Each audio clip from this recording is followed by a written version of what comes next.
pada kehidupan makhluk, terutama makhluk yang bernama manusia. Berputar 24 jam siang malam, kita berada di tengah-tengah itu, berlomba atas waktu itu. Siapa di antara mereka yang cerdas memanfaatkan waktu, mereka lah yang beruntung. Dan siapa yang terlena dengan waktu itu, sesungguhnya mereka dalam ketertipuan. Kata iman yang dimuliakan Allah Subhanahu wa taala, baginda Nabi kita Muhammad SAW bersabda, ya ayuhan nas, tubu ilallahi qabla an tamutu. Pesan yang pertama, wahai manusia secara umum, bertaubatlah kepada Allah sebelum datang kepadamu satu kematian.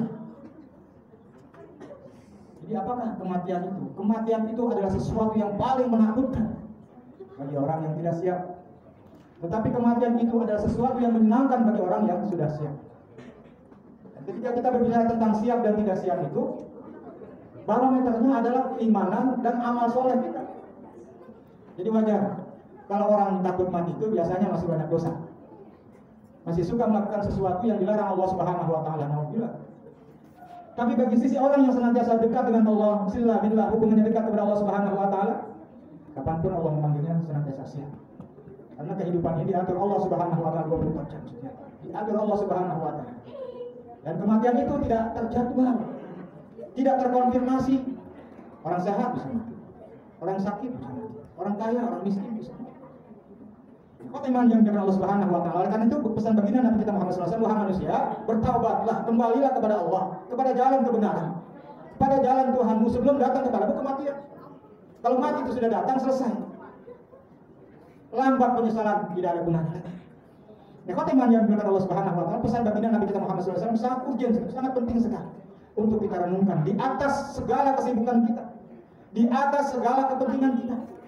Bahkan baginda Nabi kita Muhammad SAW mengatakan, orang yang cerdas itu adalah orang yang senantiasa mengingat mati. Ini artinya bahwa dia senantiasa mempersiapkan diri bekal-bekal amal ibadah kepada Allah Subhanahu wa taala. Apakah hablum Allah atau hablum minas? Yang kedua, wa badiru bil a'mali shalihati qabla an tashghilu. Kata Rasulullah, bersegeralah melakukan pekerjaan amalan-amalan kebaikan sebelum datang kepadamu kesibukan. Kalau orang sudah menyatakan dirinya sibuk untuk tidak beribadah kepada Allah, musibah. Yang seharusnya kita memiliki agenda kapan kita ibadah, kapan waktu kita bekerja, kapan waktu kita maisha, semuanya terjadwal dengan rapi. Sehingga sebelum datang panggilan Allah untuk sholat, dia sudah duluan bersiap diri melakukan sholat wajib di masjid, melakukan sholat sunnah rawatib sebagai sholat tambahannya. Orang yang cerdas itu orang yang mendahulukan kepentingan Allah Subhanahu wa taala dan Rasulnya. Setelah itu yang lain. Maka esensi waktu itu adalah bersegera melakukan kebaikan sebelum datang kepada kita kesibukan. Dan kesibukan itu juga yang kadang-kadang mendera orang, membingkai orang, menyebabkan kita jadikan kesibukan itu sebagai alasan untuk meninggalkan pekerjaan kewajiban kita kepada Allah Subhanahu wa taala. Syaghalatna amwaluna wa ahluna fastaghfir lana. Di akhirat nanti dia berargumentasi di hadapan Allah. Syaghalatna amwaluna wa ahluna, ya Allah, kami sesungguhnya disibukkan oleh pekerjaan, harta-harta kami dan keluarga kami. Dua, masalah itu adalah sesuatu yang paling melekat, yang paling penting dalam kehidupan manusia, yaitu keluarga dan harta. Tetapi itu tidak berlaku di hadapan Allah Subhanahu wa taala kelak di kemudian hari. Ketika itu sudah berhadapan dengan Allah Subhanahu wa taala. Selesai. Waktu kita masih luang, kita tidak mau ke masjid. Waktu kita masih luang, kita tidak mau taklim, kita tidak mau menuntut ilmu. Pada saat yang dibutuhkan, Allah Subhanahu wa taala mempertanggungjawabkan di hadapan Allah Subhanahu wa taala, kita sibuk. Dan kita beralasan, fastaghfir lana ya Allah, ini kekeliruanku, ya Allah, ampunilah segala kelemahan dari sisi kehidupan. Tetapi itu sudah terlambat. Maka yang paling bijak adalah bagaimana kita bersegera melakukan amal kebaikan sebelum datang pada kesibukan.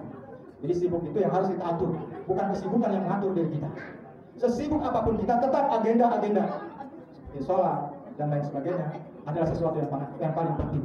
Dari hari ke hari, pekan, bulan, tahun berganti, tetap kita istiqomah dalam melaksanakan ibadah kepada Allah Subhanahu wa taala. Itu yang kedua. Yang ketiga, wasilul ladzi bainakum wa baina rabbikum bi kasrati dzikrikum, kasrati sadaqah fi sirri wa alaniyah. Hendaklah, kata Rasulullah, engkau sambung hubungan silaturahim di antaramu. Saudara dengan saudara, saudara sekandung, saudara-saudara, saudara sama muslim, sambung. Sambung artinya hablum minan nas kita, baik. Jangan ada yang ternodai, jangan ada yang tersakiti, jangan ada yang khilaf, jangan ada yang saling mengkhianati, jangan ada saling merugikan, jangan ada saling menggalimi.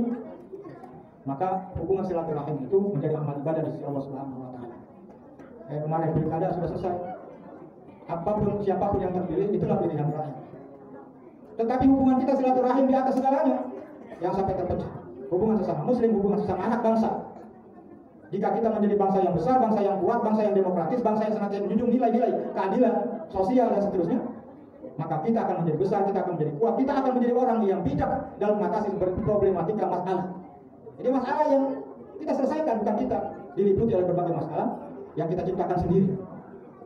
Maka iman hubungan silaturahim tetap terjaga.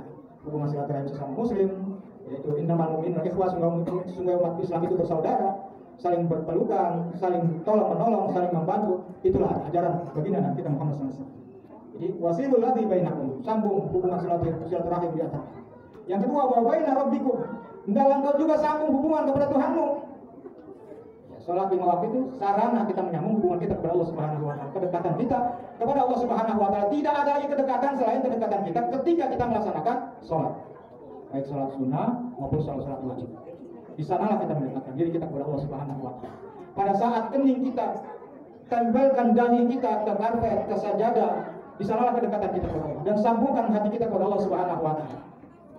Kita minta sesuatu yang kita inginkan, keselamatan keluarga, keselamatan diri kita. Kita minta masukkan ke dalam surga, yang minta dosa dan kesalahan dari diri kita, keluarga kita, tetangga kita, teman kita, handai tolak kita, bangsa kita. Kita mintakan ampunan kepada Allah Subhanahu wa taala. Termasuk saudara-saudara kita yang ada di Palestina, diharapkan mudah-mudahan segera merdeka dari penindasan Indonesia, dari penjajahan Yahudi. Di hubungan kepada Allah Subhanahu wa taala harus lengkap juga di samping hablum minas. Dengan apa sarana? Bikasratil dzikrikum bihi, dengan senantiasa mengingat Allah dimanapun kita berada. Zikir itu artinya ucapan di lisan, implementasi di dalam amal perbuatan.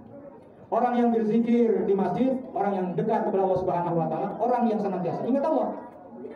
Tetapi tidak sama berzikir di pasar, berzikir di kantor, berzikir di tempat pekerjaan kita. Dan kalau kita ikuti dengan zikir kepada Allah Subhanahu wa taala, ingat kepada Allah Subhanahu wa taala, mana ada lagi korupsi? Mana ada lagi orang berani mengurangi timbangan? Mana ada lagi orang senantiasa memanipulasi, memarkup proyek? Karena sesungguhnya dia tidak ingat Allah. Bagi orang yang berzikir lisannya, hatinya mengingat Allah, tersambung, itu artinya dia bikasratil dzikrikum. Zikirnya banyak. Ya ayyuhalladzina amanu dzkurullaha dzikran katsiran, wahai orang beriman, zikirlah kepada Allah, ingatlah kepada Allah dengan ingat yang banyak. Jadi bukan sedikit. Apalagi sarana wa kasratis sedekah, perbanyak juga sedekah. Bantu orang-orang yang membutuhkan di antara kita, orang-orang yang lemah, orang-orang yang butuh pertolongan. Jadi ukhuwah sama muslim, sama manusia, maka sedekah, perbanyak sedekah. Perbanyak sedekah, itu yang akan menolong kita kelak di kemudian hari. Disirri wa alaniyah, baik itu sembunyi-sembunyi maupun terang-terangan. Sembunyi-sembunyi, Allah, terang-terangan juga boleh, yang penting tidak lihat. Semata-mata karena Allah, semata-mata karena ingin membantu. Apa yang menyebabkan jaminan baginda Nabi kita Muhammad SAW kepada umatnya ketika kita melaksanakan 4 perkara ini? Kata Rasulullah, turzaku wa tunsaru wa tujbaru. Nanti Allah Subhanahu wa taala akan memberikan kepada kamu rezeki. Jadi rezeki itu relatif, rezeki sehat, rezeki. Karena kesehatan itu mahal, tidak bisa diukur dengan uang. Berapapun akan dibeli kesehatan itu jika kita sakit. Tetapi manakala kita lagi sehat, kadang-kadang kita lupa bersyukur. Apalagi rezeki itu ialah kedamaian dan hikmah. Keluarga pada ibadah, keluarga rajin ibadah, anak istri rajin ibadah, taat bersuami, menjadi orang soleh dan soleha anak-anak. Itu rezeki yang tak terhindar di samping rezeki harta yang kalau kelak nanti kita tinggalkan di dunia. Tetapi rezeki yang paling istimewa adalah rezeki Allah memberikan keimanan dan keislaman dalam dada kita. Itu yang pertama. Yang kedua kata Rasul dijamin wa tunsaru, Allah akan menolongnya dunia akhirat. Jangan khawatir orang yang beriman. Ikuti saya kebaikan-kebaikan yang Allah tanamkan kepada kita, yang Allah gelar di muka bumi. Ikhlas, sabar, taat. Wa tunsaru, nanti Allah akan memberikan pertolongan. Apa? Dengan memberikan pemaafan, dengan memberikan ampunan dan dimasukkan ke dalam surga. Itu pertolongan Allah, dibebaskan dari api neraka. Itu pertolongan Allah Subhanahu wa taala. Waktu baru dan Allah juga akan mencukupinya dari kebutuhan-kebutuhan kita di dunia. Barakallahu li wa lakum wa nafa'ana wa iyyakum bima fihi min al-ayati wa dhikril hakim wa taqabbal minni wa minkum tilawatahu innahu huwal ghafurur rahim. Alhamdulillahilladzi anzala sakinata fi qulubil mu'minina liyazdadu imanan ma'a imanihim. Nasyhadu an la ilaha illallah wahdahu la syarika lah wa nasyhadu anna Muhammadan abduhu wa rasuluh. Allahumma shalli wa sallim wa barik ala Muhammadin wa